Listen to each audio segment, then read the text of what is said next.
The mountain man stood perfectly still in the fading afternoon light, his weathered hand resting on the worn pommel of his saddle as he watched the woman kneeling among the forgotten graves.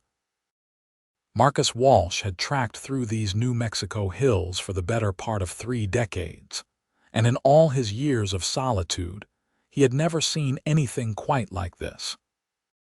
The cemetery sat on a barren hillside outside White Oaks, abandoned by most decent folk who had moved their deceased to the newer burial ground closer to town. Yet here she was, a slender figure in a faded blue dress, carefully pulling weeds from around a crumbling headstone that looked like it had not seen a visitor in 20 years. It was June of 1884, and the heat shimmered off the rocky ground in waves that made the distant mountains dance. Marcus had come down from his cabin in the high country to trade pelts and restock supplies, something he did perhaps twice a year when necessity demanded it. He was a large man, standing well over 6 feet with shoulders broad enough to carry a full-grown elk across them. His dark hair hung past his collar, shot through with silver at the temples, and his forearms were thick with muscle earned from swinging an axe and hauling water, and doing all the hard labor that mountain life required. Most people in White Oaks gave him a wide berth, intimidated by his size and his silence, but he preferred it that way. Less talk meant less trouble, but this woman had captured his attention in a way nothing had in years. She moved from grave to grave with deliberate care, her movements graceful despite the obvious exhaustion that showed in the slight droop of her shoulders. She carried a bucket of water that she must have hauled up from the creek below, and she used a worn cloth to clean the faces of the headstones before arranging small bunches of wildflowers against each one. There had to be at least 30 graves scattered across this hillside, maybe more, and she seemed determined to tend every single one. Marcus dismounted quietly, not wanting to startle her. His horse, a reliable bay gelding named Scout, stood patiently as Marcus looped the reins over a gnarled juniper branch. He approached slowly, his boots crunching on the dry earth despite his efforts at stealth. The woman looked up sharply, her hand flying to her chest in surprise. In the golden light, Marcus could see that she was younger than he had first thought, perhaps 25 or 26, with dark blonde hair pinned up in a simple style that was coming loose in wisps around her face. Her eyes were the color of sage, a gray-green that seemed to hold both wariness and something else he could not quite name. "Did not mean to frighten you, miss," Marcus said, keeping his voice low and steady. He had learned long ago that his size could be threatening, so he always made sure to move slowly and speak gently around women and children. "Just wondered what you were doing way out here by yourself. It will be dark soon." The woman straightened, using the back of her hand to push a loose strand of hair from her face. Up close, Marcus could see the smudges of dirt on her cheeks and the worn patches on her dress that spoke of hard times and careful mending. But there was a dignity in the way she held herself, a quiet strength that reminded him of the piñon pines that grew in these mountains, small but unbreakable against the wind. "I am tending these graves," she said simply, as if that explained everything. Her voice was soft but clear, with an accent that suggested she had come from somewhere back east, though not recently. "No one else comes here anymore." Marcus glanced around at the weathered markers, many of them so old that the names had been worn away by wind and rain.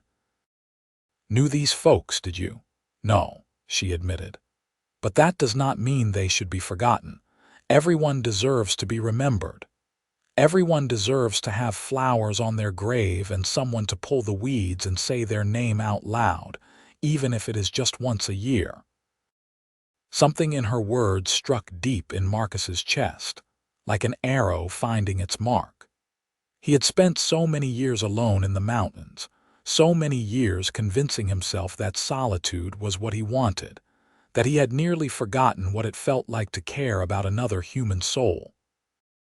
But this woman, this stranger who knelt in the dirt for people she had never known, reminded him that there was still goodness in the world, still people who believed in doing right even when no one was watching. "That is a fine thing you are doing," he said quietly. Not many folks would take the time. She studied him for a long moment, those sage-colored eyes searching his face as if trying to determine whether he meant what he said.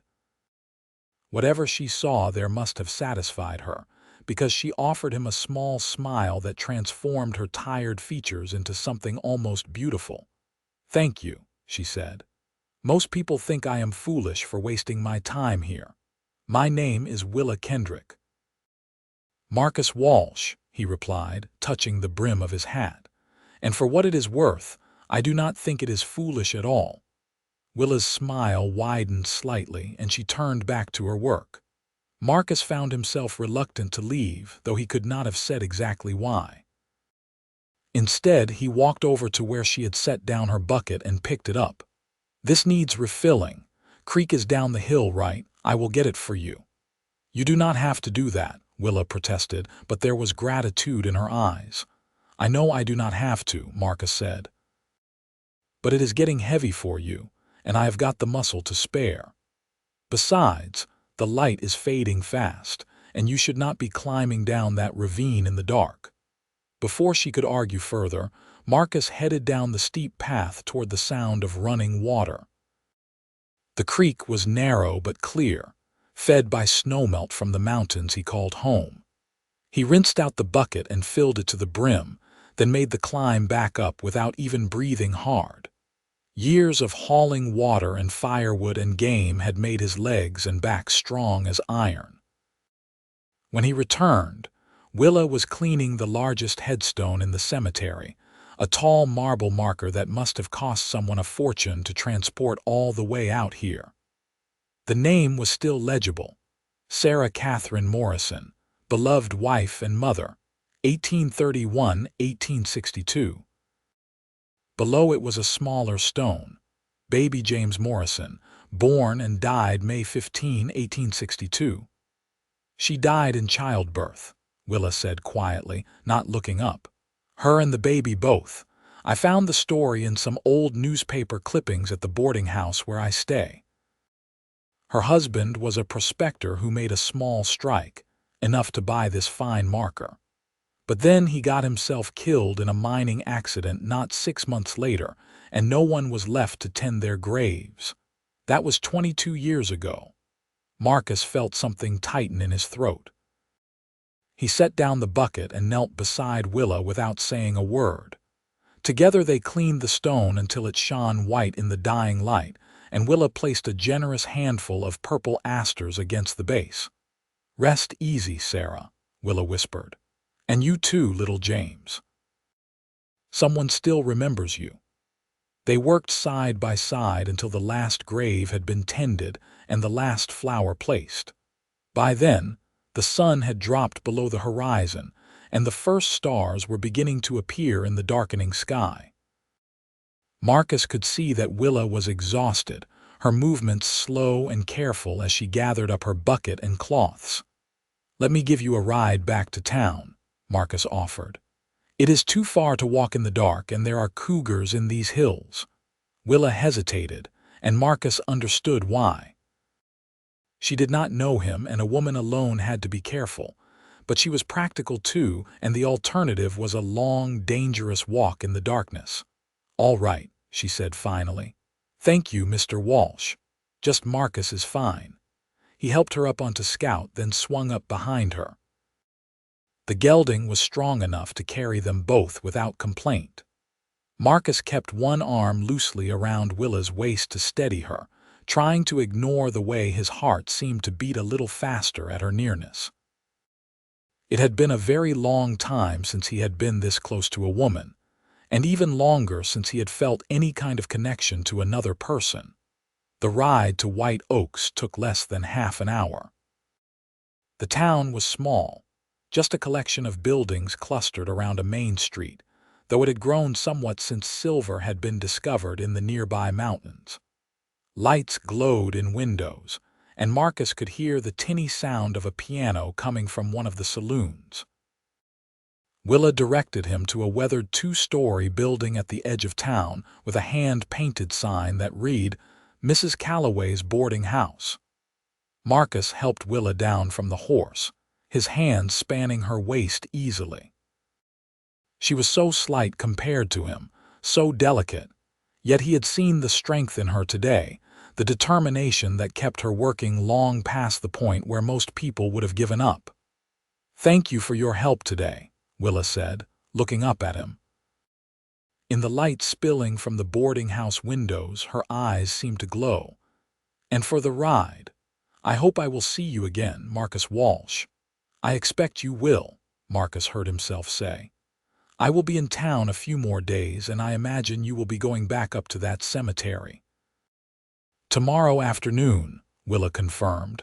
"Same time as today. There is more work to be done." Marcus nodded. "Then I will see you there." He meant it as a simple statement of fact, but Willa's face brightened as if he had promised her something precious. She smiled at him, a real smile that reached her eyes and made something warm unfurl in Marcus's chest like a flower opening to the sun. "Good night, Marcus," she said softly. "Good night, Willa." He watched until she had safely entered the boarding house, then turned scout toward the livery stable.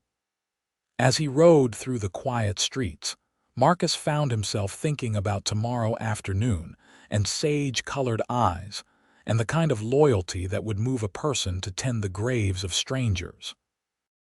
He had come to town for supplies and nothing more, planning to head back to his mountain cabin as quickly as possible. But now, he found himself hoping that his business might take a little longer than expected. The next morning dawned clear and hot, the kind of day that made the adobe buildings of white oaks shimmer in the heat. Marcus conducted his business quickly and efficiently, trading his pelts for a fair price and purchasing the supplies he needed for the next few months. By noon, he had everything loaded onto a pack mule he had borrowed from the livery, and his errands were complete. There was no reason for him to stay in town any longer, except that he had made a promise, or something very much like one. Marcus found himself back at the forgotten cemetery just after 2 in the afternoon, the same time he had arrived yesterday. Sure enough, Willa was already there, kneeling beside a cluster of small graves at the far edge of the burial ground. She wore a different dress today, a faded brown one that had seen better days, and she had tied a wide-brimmed straw hat on her head to protect her face from the sun. She looked up as he approached, and the smile that lit her face made the ride worthwhile. "You came," she said, sounding genuinely pleased. "I was not sure if you really meant it." "I always mean what I say," Marcus replied, dismounting. "What needs doing today?" Willa gestured around the cemetery. "Some of these wooden markers are rotting and falling over. I thought I might try to set them upright again, maybe brace them with rocks. And there are a few graves that have gotten overgrown with brush that needs clearing." "I can handle the heavy work," Marcus offered. "You just point me in the right direction." They fell into an easy rhythm, working together as if they had done this 100 times before. Marcus used his strength to move rocks and upright fallen markers, while Willa followed behind with her bucket and cloths, cleaning and arranging flowers. As they worked, they talked, and Marcus found himself sharing things he had not spoken of in years. He told her about his cabin in the high country, built by his own hands from logs he had felled and shaped. He described the view from his porch, looking out over a valley where elk grazed in the mornings, and the sunset painted the mountains in shades of gold and crimson. He talked about the solitude he had sought after leaving behind a life that had brought him nothing but pain, though he did not go into details about what that pain had been. Not yet. Willa listened with genuine interest, asking questions that showed she was really hearing him, not just being polite. In turn, she told him about her own life, and Marcus learned that she had come to White Oaks 2 years ago after her parents had died within months of each other back in Missouri. She had sold everything to pay their debts and bought a train ticket as far west as her remaining money would take her.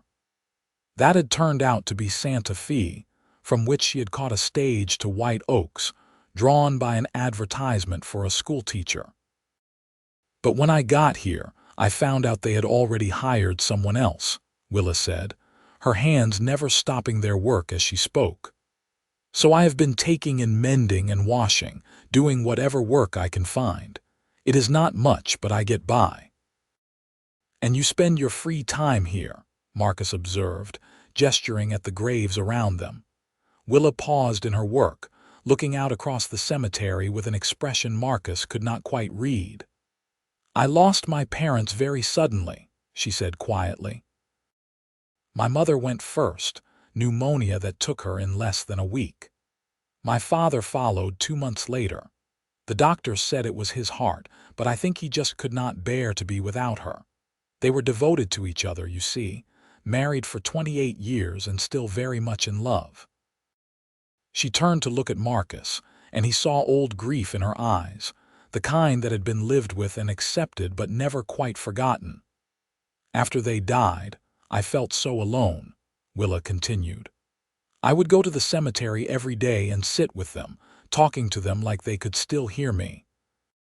And it helped somehow. It made me feel less isolated. So when I came here and found this place, these forgotten graves with no one to care for them, I thought about how my parents would feel if there was no one to visit them anymore. And I decided that I would be that person for these folks. I would make sure they were not forgotten. Marcus felt something shift inside him, like a piece of himself he had thought long dead was suddenly stirring back to life. He understood what Willa was saying in a way that went deeper than words. He too had known loss, had known what it meant to be alone with grief. But where he had responded by running away from people and connection, Willa had chosen to honor the dead by caring for those whom everyone else had abandoned. That is the most decent thing I have heard in a long time, Marcus said, his voice rough with emotion he had not known he still possessed. Your parents raised a good daughter, Willa Kendrick. Willa's eyes shimmered with tears she did not let fall, and she offered him a tremulous smile. Thank you, Marcus. That means more to me than you know. They worked until the sun began to sink toward the horizon, and once again Marcus insisted on riding Willa back to the boarding house. This time, the ride felt different, more comfortable, as if they were already becoming familiar with each other. When they arrived at her door, Willa turned to him with a question in her eyes. Will you come again tomorrow? She asked.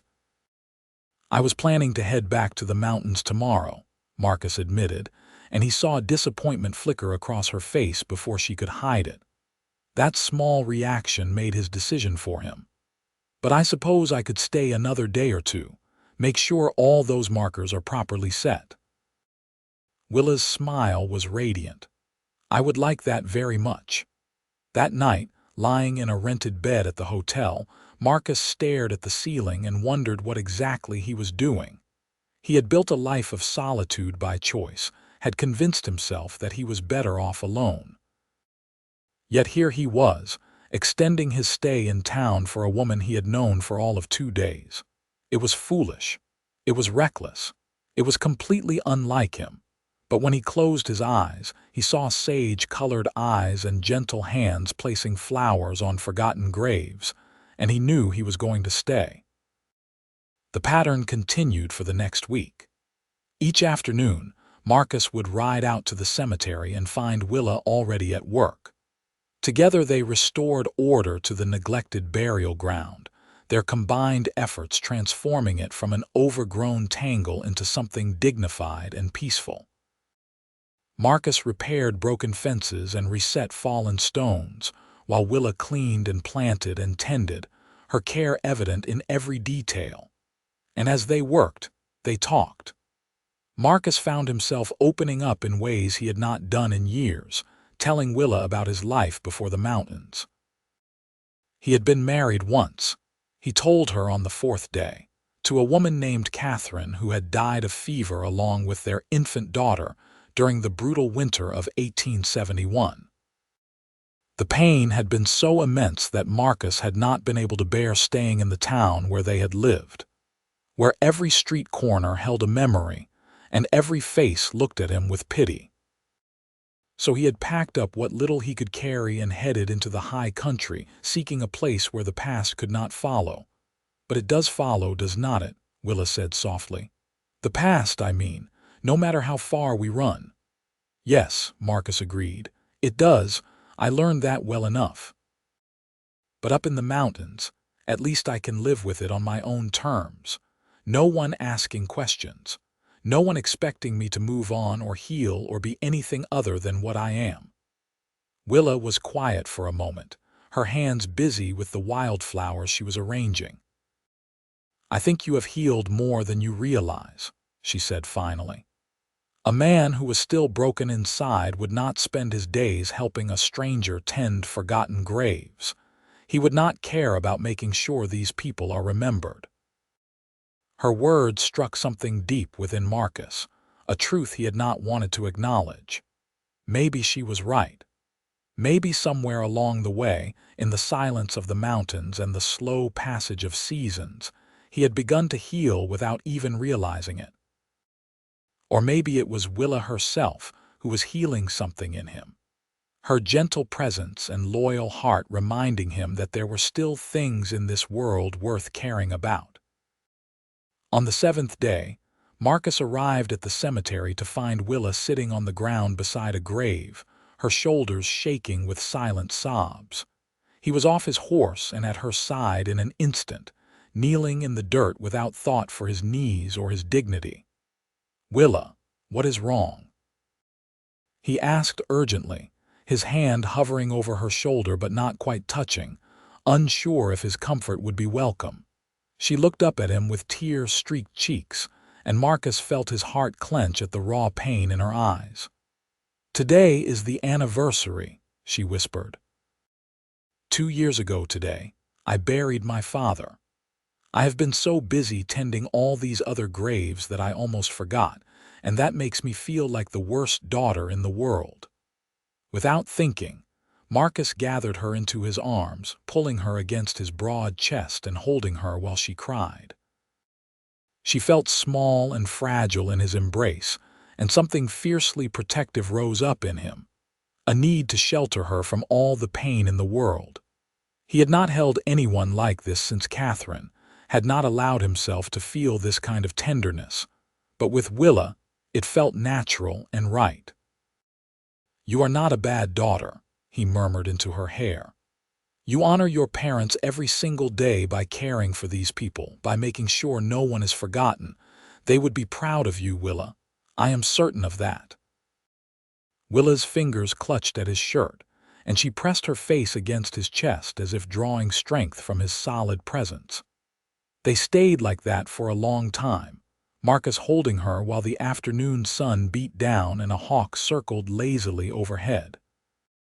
Eventually, her tears subsided, and she pulled back slightly, though she did not leave the circle of his arms. Thank you, she said, her voice hoarse. I am sorry for falling apart like that. Nothing to be sorry for, Marcus said firmly.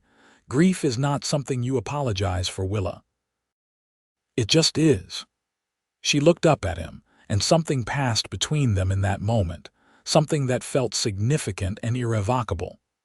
Marcus became acutely aware of how close they were, of the way her body fit against his, of the soft warmth of her breath against his throat. His hand came up almost of its own accord, his calloused fingers gentle as they brushed away the tears on her cheeks. Marcus, Willa whispered, and there was a question in the way she said his name, a longing that matched the feeling growing in his own chest. He should pull away, he thought. He should stand up and put proper distance between them, and not let this go any further. But looking into those sage-colored eyes, seeing the hope and vulnerability and quiet strength that lived there, Marcus found he could not do it. He did not want to do it. "I have been alone for 13 years, he said quietly. "Convinced myself I was better off that way. But these past days with you, Willa, have made me remember what it feels like to want something more, to want someone." "I want that too," Willa breathed. "I have been so lonely, Marcus. Taking and mending and washing and spending my days among the dead, because at least they cannot leave me. But you make me feel alive again. You make me feel like maybe there is still a future worth hoping for." Marcus cupped her face in his large hands, his thumbs tracing the delicate line of her cheekbones. "I am not an easy man to be with," he warned. "I have spent too long in the mountains. I am rough around the edges and set in my ways, and I do not always know the right things to say." "I do not need easy," Willa said, covering his hands with her own. "I do not need someone who says pretty words. I need someone real, someone loyal, someone who understands what it means to hurt and to heal, someone who sees that caring for forgotten graves matters. And that is you, Marcus Walsh." Something in Marcus's chest cracked open, like ice breaking apart in the spring thaw. He leaned down slowly, giving Willa every chance to pull away, but she did not move. Instead, she lifted her face to his, her eyes drifting closed as their lips met in a kiss that was gentle and tentative and full of promise. It was not Marcus's first kiss, but it felt new in a way he could not explain. It felt like coming home after a long journey, like finding something precious he had thought lost forever. Willa's lips were soft beneath his, and she responded with a sweetness that made his heart ache. The kiss deepened naturally, both of them pouring years of loneliness and longing into that single moment of connection. When they finally pulled apart, both were breathing hard, and Marcus rested his forehead against Willa's, unwilling to let go of her just yet. "Stay with me," Willa whispered. "Not just today, but for good. I know it is fast. I know we have only known each other a week, but Marcus, I have never felt this way about anyone before. I look at you and I see home." Marcus's throat felt tight with emotion. "I feel the same way," he admitted. "But Willa, my life is in those mountains. I have a cabin, a whole existence built around being alone.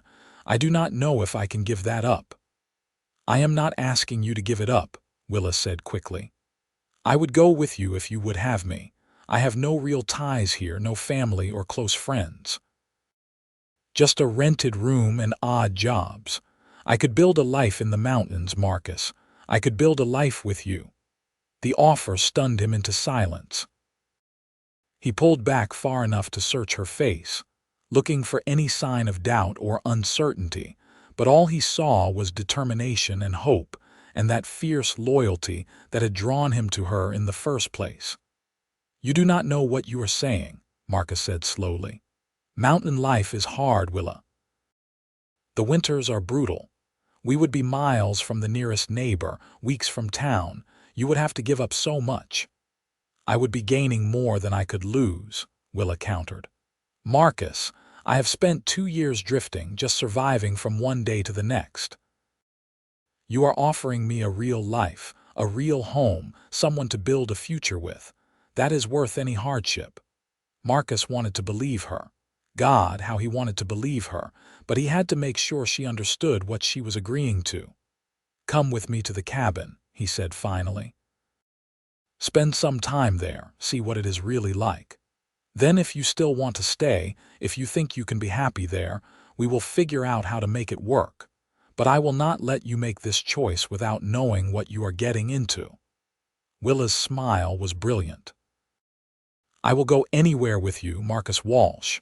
"When can we leave?" "Tomorrow morning," Marcus decided.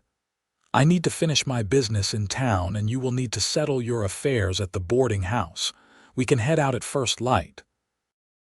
They sealed the agreement with another kiss, this one full of joy and anticipation. Then they turned back to the graves, working together in comfortable silence until the sun began to set. But this time, when Marcus helped Willa onto his horse for the ride back to town, it felt different. It felt like the beginning of something rather than a temporary pause in his solitary life. That night, Marcus lay awake making mental lists of everything he needed to do before taking Willa to the mountains. He would need more supplies, enough to feed 2 people through the coming winter. He would need to make sure his cabin was suitable for a woman, with proper privacy and comfort. He would need to figure out how they were going to make this work, because the truth was that he had never imagined sharing his life with anyone again. But when doubt crept in, he thought of Willa kneeling among the forgotten graves, her loyal heart moving her to care for strangers who could give her nothing in return. He thought of her tear-stained face when she spoke of her parents, and the way she had fit so perfectly in his arms. He thought of her courage in offering to give up everything she knew to build a life with a mountain man she had known for only a week. And he knew, with a certainty that went bone deep, that Willa Kendrick was worth whatever risks lay ahead. The next morning dawned bright and clear, and Marcus was at the boarding house just after sunrise. Willa was already waiting on the porch, dressed in practical traveling clothes and with a single small trunk containing all her worldly possessions. Her face lit up when she saw him, and Marcus felt his heart do something strange in his chest, almost like it was waking up after a long sleep. He secured her trunk on the pack mule, then helped her up onto Scout. There was no point in getting a second horse when they would be traveling together, and Marcus found he liked having Willa in front of him, where he could keep her safe and feel the warmth of her body against his. "Ready?" he asked, and Willa nodded, her eyes shining with excitement and just a hint of nervousness. "Ready," she confirmed. They stopped at the cemetery one last time before leaving White Oaks. Together they walked through the burial ground, and Marcus was struck by how different it looked from that first day he had seen it. The graves were clean and tended, the markers upright, flowers blooming at the base of each stone.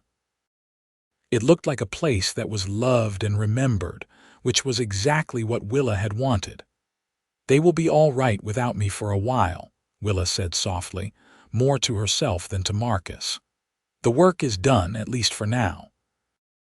Maybe when winter comes and we need to go to town for supplies, I can visit them again." "We will make sure of it," Marcus promised. He understood now how important this was to her, this act of remembering and tending. It was part of who she was, this loyal, caring woman who gave her time and energy to people who could never repay her. And he would support that, would make sure she never had to choose between him and the things that mattered to her. The journey to Marcus's cabin took 3 days of steady riding through increasingly rugged terrain. They followed old game trails up into the mountains, climbing steadily higher until the pinon and juniper gave way to ponderosa pine, and finally, to the high stands of spruce and aspen that marked the true high country. The air grew cooler and thinner, scented with pine, and the mineral smell of snow that lingered in the highest peaks even in summer. During the journey, Marcus and Willa talked for hours, learning each other's histories and preferences and dreams. Marcus discovered that Willa loved to read, that she had a talent for growing things, and that she made the best biscuits he had ever tasted when they stopped to camp for the night. Willa learned that Marcus was a skilled hunter and tracker, that he had a dry sense of humor that emerged once he felt comfortable, and that despite his rough exterior, he had a gentle touch with animals and a deep respect for the natural world around him. They also learned how to be comfortable in silence together, which Marcus thought might be even more important than the talking. There were long stretches of the journey where neither of them spoke, but the quiet felt companionable rather than awkward. Willa would lean back against his chest as they rode, and Marcus would wrap one arm around her waist, and everything would feel right in a way that needed no words. On the afternoon of the third day, they crested a final ridge and Marcus reined Scout to a halt. "There," he said, pointing down into the valley below. "That is home." Willa gasped, and Marcus felt a surge of pride at her reaction. His cabin sat in a natural meadow beside a crystal-clear stream, surrounded on three sides by forest and opening to the south with a view that stretched for miles. The cabin itself was solidly built from logs he had shaped and fitted with his own hands, with a wide front porch and a stone chimney rising from one end. Behind it stood a smaller structure that served as his workshop and storage shed, and to one side was a garden plot that he kept for vegetables and herbs. "Marcus, it is beautiful," Willa breathed. "It is like something from a dream." "Wait until you see the inside," Marcus said, urging Scout down the slope. "I built it to last, but I cannot promise it will be fancy enough for a lady." "I am not looking for fancy," Willa assured him. "I am looking for home." When they reached the cabin, Marcus dismounted and lifted Willa down, his hands lingering on her waist perhaps a moment longer than necessary. Then he pushed open the door and gestured for her to enter first. The interior of the cabin was a single large room, though Marcus had built a partial wall at one end to create a separate sleeping area. There was a massive stone fireplace that would keep the whole space warm even in the depths of winter, and windows on three sides that let in plenty of light. The furniture was simple but well made, all of it built by Marcus himself. A large table dominated the center of the room, with chairs that looked sturdy enough to last a lifetime. In the kitchen area stood a cast iron stove, shelves for dishes and supplies, and a deep sink with a hand pump that drew water directly from the stream outside. "I know it is not much," Marcus began, but Willa cut him off by turning and throwing her arms around his neck. "It is perfect," she said fiercely. "It is absolutely perfect, Marcus. I can see how much work you put into this place, how much care. This is not just a cabin, it is a real home." Marcus wrapped his arms around her, breathing in the scent of her hair and feeling something settle deep inside him. "It will be a better home with you in it," he said quietly. They spent the rest of the afternoon settling in. Marcus showed Willa where everything was kept and how the various systems worked. She proved to be a quick study, understanding immediately how to work the pump and the stove and all the other practical aspects of mountain living. Then, while Marcus tended to the horses and the mule, Willa set about making the cabin feel more lived in, unpacking her few possessions and arranging them alongside his. That night, they ate dinner together at the big table, and Marcus could not remember the last time food had tasted so good or a meal had felt so complete. Afterward, as the sun set and painted the mountains in shades of gold and crimson, they sat together on the porch, Willa nestled against Marcus's side as if she had always belonged there. "Thank you for bringing me here," Willa said softly. "Thank you for taking a chance on me." "I think you are the one taking the chance," Marcus replied, "agreeing to come live in the middle of nowhere with a man you barely know." "I know you well enough," Willa said. "I know you are good and loyal and kind, even if you try to hide it behind all those muscles and that stern expression. I know you understand what it means to lose someone and how to honor their memory.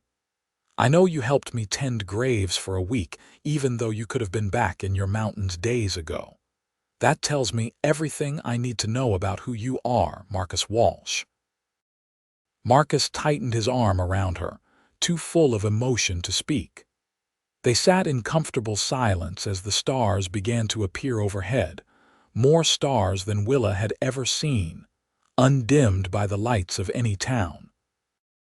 The night was cool and clear, and somewhere in the distance an elk bugled its lonely call. "I could get used to this," Willa murmured sleepily, her head resting on Marcus's shoulder. "I hope you do," Marcus said, "because I do not think I can let you go now." The weeks that followed fell into a rhythm that felt as natural as breathing. Marcus taught Willa how to identify animal tracks and which plants were safe to eat, and how to read the weather in the shape of the clouds. Willa, in turn, brought a warmth and order to the cabin that Marcus had not realized he was missing.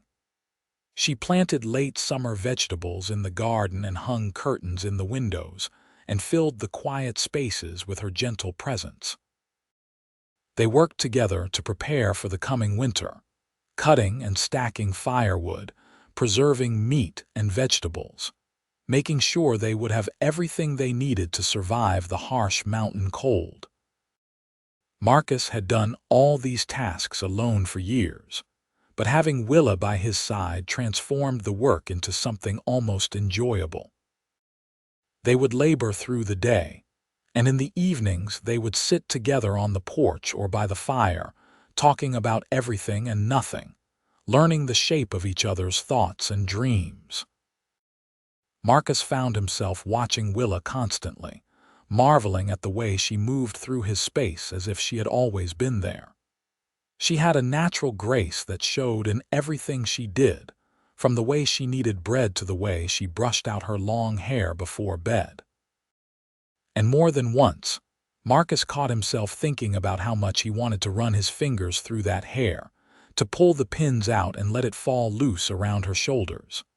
But he held himself back, moving slowly and carefully because he did not want to rush her or make her feel pressured.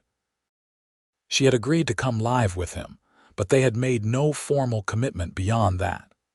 Marcus knew what he wanted, knew that his feelings for Willa had grown into something deep and lasting, but he needed to be sure she felt the same way before he acted on those feelings. The answer came one evening in late August, nearly 6 weeks after they had left White Oaks. They had spent the day hiking to a high alpine lake that Marcus wanted to show Willa, and they had stayed longer than planned, enchanted by the beauty of the crystal-clear water and the wildflowers that bloomed in impossible profusion around its shores. By the time they started back, the sun was setting, and they had to navigate the trail in the gathering dusk. Willa stumbled on a loose stone, and Marcus caught her instantly, his strong arms wrapping around her to keep her from falling. She clutched at his shoulders, laughing breathlessly at her own clumsiness, and when she looked up at him, her face was so close that Marcus could count the flecks of gray and green in her eyes. The laughter faded from Willa's expression, replaced by something intense and heated. "Marcus," she whispered, and he could hear the longing in her voice, the same longing that had been building in him for weeks. "Willa," he managed, his voice rough. "I need to know what you want. I need to hear you say it." "I want you," Willa said simply. "I want us.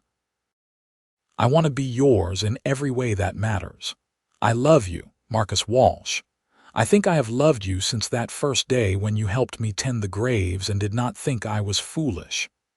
Marcus felt something break loose inside him, like a dam that had been holding back a flood. "I love you too," he said, the words feeling strange and wonderful on his tongue after so many years of not saying them. "I love your loyal heart and your gentle hands and the way you care about things that other people would ignore. I love coming home to you every day. I love the sound of your voice and the way you fit perfectly in my arms. Willa, I want to marry you. I want to make this permanent and real. Will you be my wife?" Tears streamed down Willa's face, but she was smiling so brightly that Marcus knew they were happy tears. "Yes," she said. "Yes, Marcus, I will marry you.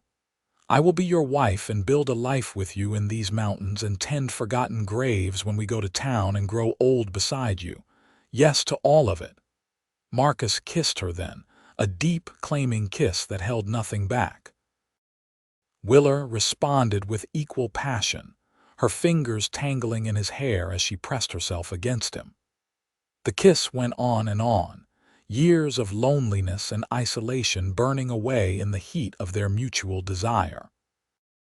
When they finally broke apart, both were breathing hard, and Marcus rested his forehead against Willa's as he struggled to regain control. "We should get married properly," he said. "Go to town, find a preacher, do it right." "We will," Willa agreed. "But Marcus, I do not need a piece of paper to know that I am yours and you are mine. In my heart, we are already married. The rest is just formality." Marcus understood what she was offering, what she was saying without saying it directly. "Are you sure?" he asked, needing to hear it clearly. "Willa, I have waited this long, I can wait longer. I do not want you to feel rushed or pressured." "I am not feeling rushed," Willa said firmly. "I am feeling like I have finally found what I have been looking for my whole life. I am feeling like I want to start our life together now, not weeks from now when we make it to town. Please, Marcus, take me home and make me yours." That was all the permission Marcus needed. He swept Willa up into his arms, cradling her against his broad chest as easily as if she weighed nothing at all. She laughed and wrapped her arms around his neck, pressing kisses to his jaw and throat as he carried her down the mountain trail toward the cabin. The walk that had taken over an hour on the way up seemed to pass in minutes, Marcus's long strides eating up the distance while Willa's presence in his arms made everything feel right and complete. When they reached the cabin, Marcus set Willa on her feet long enough to push open the door and light the lamps. Then he turned to her, and what she saw in his eyes must have matched what was in her own, because she came to him without hesitation. They undressed each other slowly, reverently, learning the map of each other's bodies with gentle hands and hungry eyes. Marcus traced the curve of Willa's waist and the soft swell of her breasts, marveling at her beauty, while Willa explored the hard planes of his chest and the powerful muscles of his arms and shoulders. When they finally came together, it was with a tenderness and passion that felt sacred, a joining of not just bodies but souls. Marcus was careful with his strength, gentling himself for Willa's sake, but she urged him on with soft words and touches that drove him nearly mad with want. They moved together as if they had done this 1,000 times before, finding a rhythm that felt ancient and new all at once. Afterward, they lay tangled together in Marcus's bed, Willa's head resting on his chest and his arms wrapped securely around her. Marcus stared up at the ceiling, feeling more content than he had in 13 years, maybe more content than he had ever been in his entire life. "I love you," he whispered into Willa's hair and felt her smile against his skin. "I love you too," she murmured back. "My mountain man, my home." They spent the rest of August and most of September in blissful isolation, building their life together in the high country. Marcus taught Willa how to shoot so she could protect herself when he was away hunting, and she proved to be a natural with a rifle, her steady hands and patient focus making her an excellent shot. Willa taught Marcus how to make proper bread and how to tend the garden so it would produce more abundantly, skills she had learned from her mother years ago. But it was not all work. They also took time to simply enjoy each other's company. Hiking to beautiful spots Marcus had discovered over his years in the mountains, fishing in the cold streams, and sitting together on the porch while Marcus pointed out constellations, and Willa told him stories she had read in books. At night, they made love with increasing confidence and passion, learning what brought each other pleasure, building an intimacy that went far beyond the physical. In early October, as the aspens turned gold and the nights grew crisp with the promise of coming winter, Marcus and Willa rode down to White Oaks to make their union official. They visited the cemetery first, and Willa was pleased to see that someone had been tending the graves in her absence, keeping the weeds down and the markers clean. Marcus suspected it was probably some of the older town ladies who had heard about what Willa had been doing and decided to carry on her work, but he did not say anything. He just held Willa's hand while she walked among the graves, greeting them like old friends. They found a circuit preacher who agreed to marry them right there in the cemetery, with the forgotten dead as their witnesses. It seemed fitting somehow that they should pledge their lives to each other in the place where they had first met, surrounded by the evidence of Willa's loyal heart. Marcus had never been good with fancy words, but when the preacher asked him to speak his vows, he found the right ones easily enough. "Willa, I promise to love you and protect you for the rest of my days," he said, his deep voice steady and sure. "I promise to be faithful and true, to work beside you and build a life with you. I promise to honor what matters to you, even when I do not fully understand it. You saved me from a half-life of loneliness and isolation, and I will spend every day I have left making sure you never regret taking a chance on a rough mountain man who was lucky enough to find you tending graves." Willa's eyes were wet with tears as she spoke her own vows. "Marcus, I promise to love you with my whole heart, to stand beside you through whatever comes. I promise to make our house a home, to tend you the way I tend these graves, with loyalty and care and devotion. You gave me a place to belong and a purpose beyond just surviving. You saw something in me worth keeping, and I will spend the rest of my life proving you were right to choose me." They sealed their vows with a kiss, and Marcus slipped a simple gold band onto Willa's finger, a ring he had bought from the general store that morning. It was not fancy, but Willa looked at it like it was the most precious thing she had ever owned, and that was all that mattered to Marcus. They spent one more night in White Oaks, this time in the hotel as a properly married couple, and in the morning they headed back to the mountains. But as they rode away from town, Willa turned to look back one more time at the cemetery on the hillside. "We will come back," Marcus promised. "Every few months, we will make the trip down so you can tend the graves. And maybe in the spring we can plant some proper flowers, something that will come back year after year." Willa's smile was brilliant. "Thank you, Marcus. Thank you for understanding why this matters to me." "It matters to you, so it matters to me," Marcus said simply. "That is how marriage works, right?" "I think you have got the right idea," Willa said, and kissed him right there on horseback, not caring who might see. The winter that followed was long and harsh, with snow that piled up to the cabin's windows and temperatures that dropped so low that the stream froze solid. But inside the cabin, Marcus and Willa were warm and safe, cocooned in their own little world. They spent the long evenings by the fire, Marcus carving useful items from wood while Willa read aloud from the books they had brought back from town. They talked about their future, about the children they hoped to have someday, about growing old together in this beautiful, isolated place. Marcus taught Willa how to make snowshoes so they could still get around in the deep snow, and they took walks through the winter forest, marveling at the beauty of the ice-laden trees and the absolute silence that only came in the depths of winter. Willa taught Marcus how to appreciate the small comforts she brought to their home, the way she kept everything organized and clean, the meals she prepared with care, the warmth she brought to their bed each night. There were hard days, too, times when the isolation felt oppressive or when supplies ran low and they had to be careful with every resource. But they faced those challenges together, and somehow that made them easier to bear. Marcus found that having someone to share the burden with made even the worst days manageable, and Willa discovered that she was stronger than she had ever given herself credit for. Spring arrived slowly, the snow melting in fits and starts, revealing the brown earth beneath.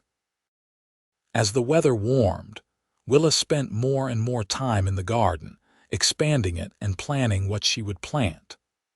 Marcus worked on repairs and improvements to the cabin and outbuildings, wanting everything to be perfect for the wife he loved more with each passing day.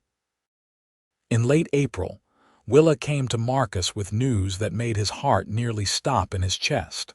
She was pregnant, due sometime in late autumn if her calculations were correct. Marcus swept her up in his arms and spun her around, laughing with a joy he had not felt since before Catherine and his daughter had died. But almost immediately, fear crept in. What if something went wrong?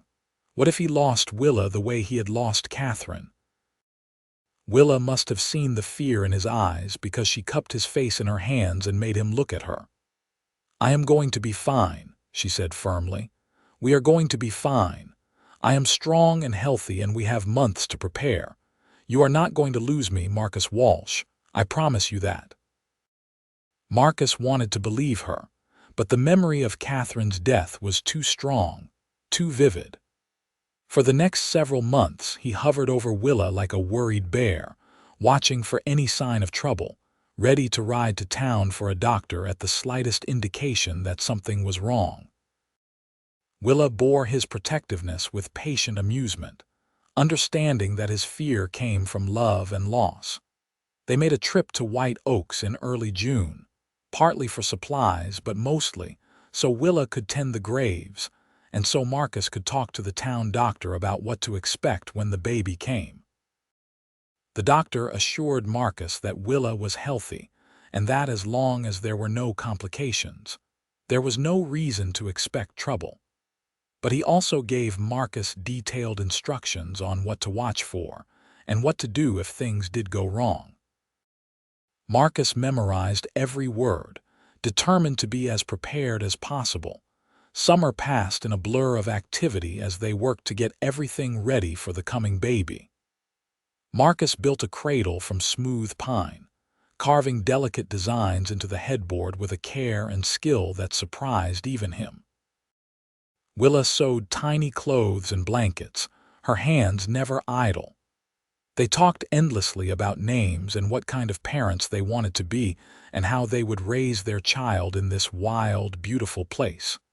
In November, as the first real snow of the season began to fall, Willa went into labor.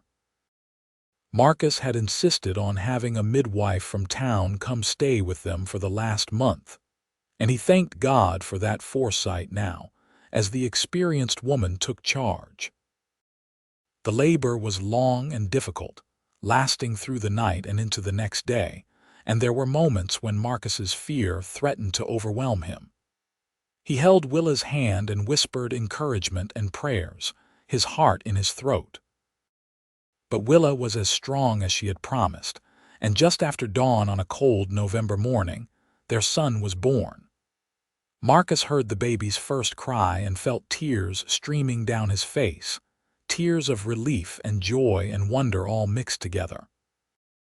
The midwife cleaned the baby and wrapped him in a blanket, then placed him in Marcus's arms while she tended to Willa. Marcus stared down at his son in absolute amazement. The baby was tiny and red-faced and perfect, with a shock of dark hair and eyes that seemed to look right into Marcus's soul. He had been so afraid, so certain that history would repeat itself.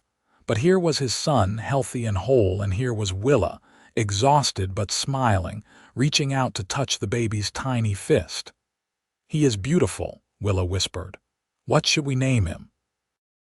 Marcus thought about the journey that had brought them to this moment, about forgotten graves and loyal hearts and second chances at happiness.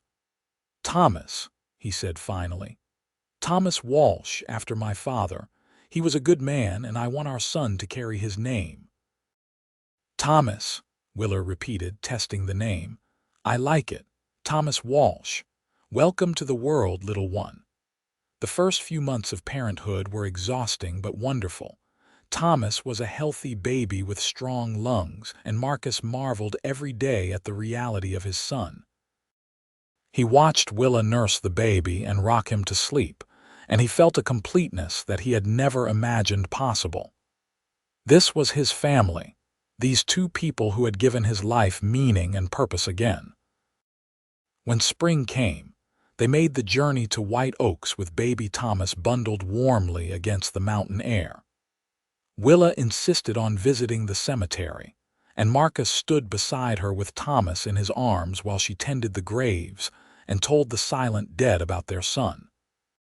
"He is going to grow up knowing about loyalty and memory," Willa said softly, her hand resting on Sarah Catherine Morrison's headstone. "He is going to know that every life matters, that everyone deserves to be remembered. That is the legacy I want to give him." Marcus nodded, understanding completely. Their son would grow up in the mountains, learning the skills he needed to survive in that harsh and beautiful place. But he would also grow up with a mother who taught him compassion, and a father who had learned that love was worth the risk of pain. He would know both strength and gentleness, both independence and connection. The years passed with the steady rhythm of mountain life. Thomas grew into a sturdy boy with his father's build and his mother's thoughtful nature. When he was 4, a daughter joined the family, a tiny girl with blonde hair and sage-colored eyes whom they named Catherine Sarah, honoring both of Marcus's lost loves. 2 years after that came another son, Samuel, who seemed determined to explore everything and who kept Marcus constantly on his toes.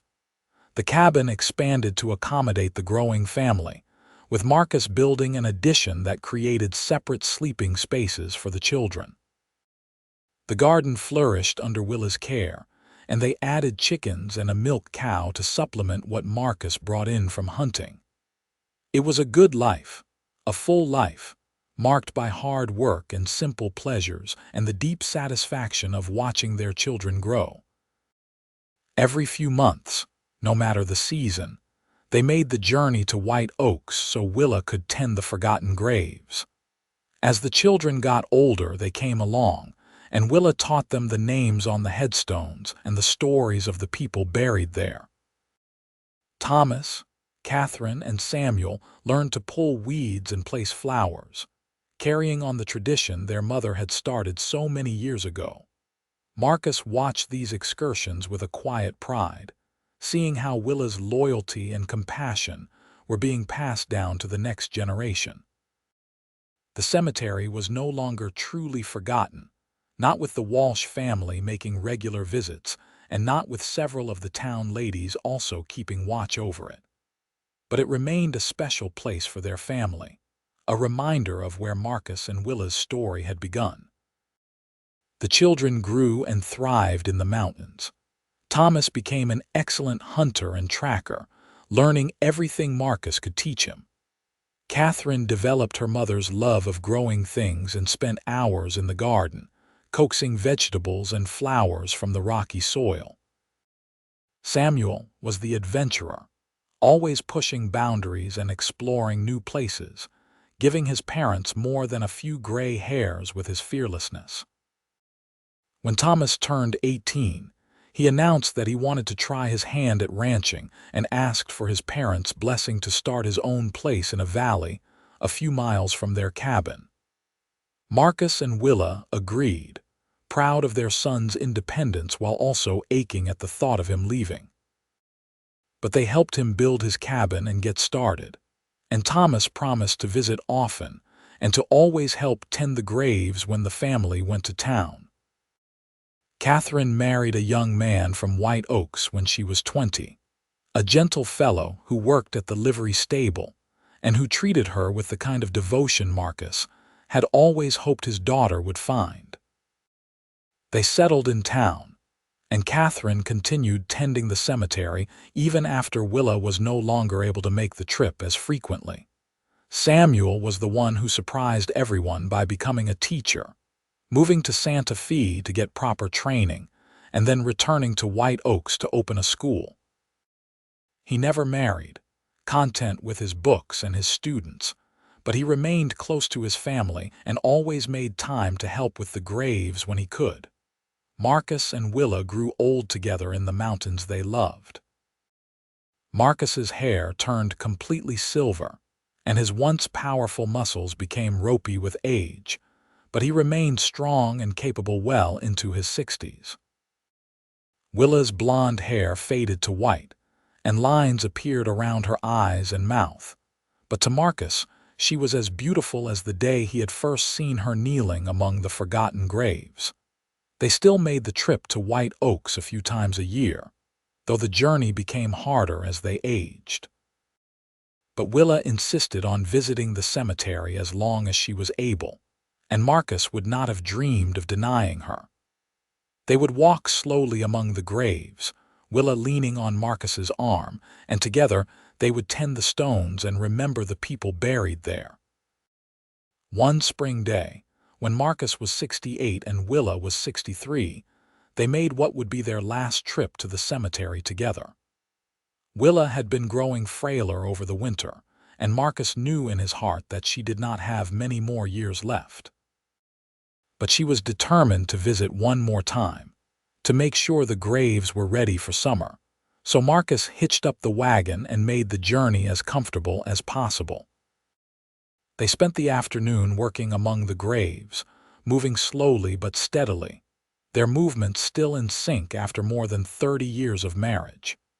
When they finished, Willa sat down on the bench Marcus had built years ago and patted the seat beside her. He sat, and they looked out over the cemetery they had tended together for so long. "I am glad we did this," Willa said softly. "I am glad I found this place all those years ago, and I am even more glad that you found me here. You gave me such a good life, Marcus Walsh. More than I ever dreamed possible." Marcus took her hand, his calloused fingers gentle as they intertwined with hers. "You are the one who gave me a life worth living," he said. "I was just existing before you, Willa, just going through the motions. You reminded me what it meant to be truly alive, to care about things that matter. I would not trade a single day of our years together, not for anything in this world." Willa leaned her head on his shoulder, and they sat in comfortable silence as the sun sank toward the horizon. Marcus breathed in the scent of her hair, still faintly floral despite her age, and committed this moment to memory. He wanted to remember everything about this day, this perfect afternoon spent in the place where their story had begun. "When my time comes," Willa said suddenly, "I want to be buried here, among these people we have tended all these years. And I want you beside me when your time comes too. We can all be remembered together." "That is a fine idea," Marcus agreed, his throat tight with emotion. "Though I am hoping we have got a good many more years before we need to worry about that." "Of course we do," Willa said, but there was a wistful quality to her voice that made Marcus's heart ache. They made it through one more winter together, and Marcus was grateful for every moment. Willa grew weaker as the months passed, spending more time resting and less time working, but her spirit remained strong. She still smiled at Marcus across the dinner table, still reached for his hand when they sat by the fire, still whispered that she loved him every night before sleep claimed her. In early March, Willa took to her bed and did not get up again. Marcus sat beside her, holding her hand and telling her stories about their life together, about the children and grandchildren who would carry on when they were gone. Thomas, Catherine, and Samuel all came to say goodbye, and Willa spoke to each of them, telling them how proud she was, how much she loved them, how important it was to remember the things that truly mattered. On a gray afternoon when the last snow of winter was falling softly outside, Willa squeezed Marcus's hand one final time and smiled at him with those sage-colored eyes he had fallen in love with so many years ago. "Thank you," she whispered, "for everything. For seeing my loyal heart and thinking it was worth keeping, for giving me a life full of love and purpose, for being my home." "You are my home too," Marcus said, tears streaming down his weathered face. "Always have been, always will be." "I will wait for you," Willa promised. "Wherever I am going, I will wait for you there, and we will be together again." "I will find you," Marcus vowed. "No matter what, Willa, I will always find you." She smiled one more time and then she was gone, slipping away as gently as she had lived. Marcus held her hand for a long time after, unable to let go, feeling like his heart had been torn from his chest. But even through the crushing grief, he was grateful. Grateful for every moment they had shared, grateful for the family they had built, grateful that he had been given a second chance at love and had been wise enough to take it. They buried Willa in the cemetery she had loved, in a spot she had chosen years ago between Sarah Catherine Morrison and a grave marked only with a simple wooden cross. Marcus stood beside the fresh earth, surrounded by his children and grandchildren, and spoke the words he needed to say.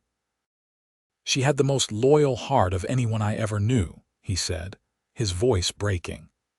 "She saw people that everyone else had forgotten, and she made sure they were remembered. She saw a broken mountain man who thought he was better off alone, and she loved him back to life. Willa Kendrick Walsh was the finest person I have ever known, and I am grateful every day that she chose to build a life with me. I will miss her until my last breath, but I will keep my promise. I will tend this place, and I will wait until it is time for me to join her." Marcus lived for 3 more years after Willa's death, years that felt both too long and too short. He continued to make the journey to the cemetery, tending not just Willa's grave but all the others they had cared for together.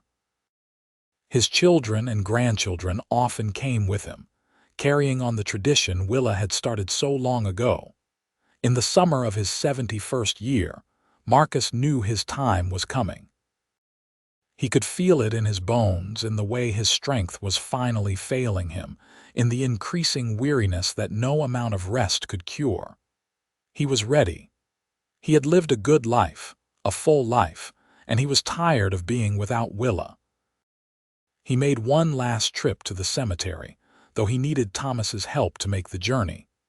He sat beside Willa's grave, his old hands resting on the marble headstone he had commissioned in her honor.